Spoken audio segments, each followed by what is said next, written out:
Evacuees naman po sa ilang lugar sa Pangasinan na nagsiuwian na. Para sa detalye, kasama natin Idol Denise Brillante. 104.7 IFM Report.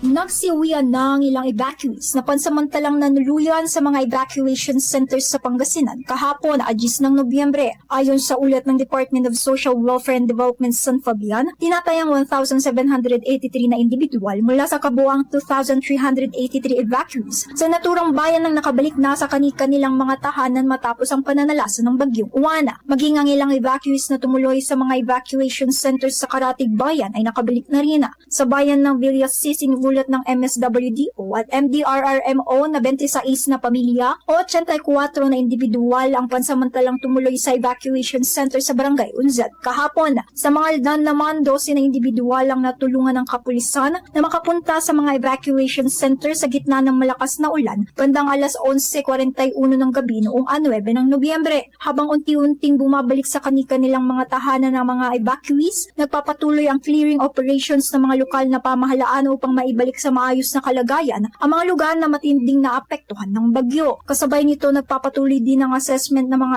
LGU para matukoy ang lawak ng pinsala at mga pangangailangan ng mga nasasakupan bilang bahagi ng pagpapaigting ng kanilang kaligtasan. Sa ngayon ay tuloy-tuloy ang koordinasyon ng mga LGU, DSWD at iba pang ahensya upang mapabilis ang rehabilitasyon at pagbangon ng mga apektadong pamayanan. Kasama mo mula rito sa IFM News Dagupan, ito si Idol Denise Brillante. Tatak! IFM IFM News. IFM News.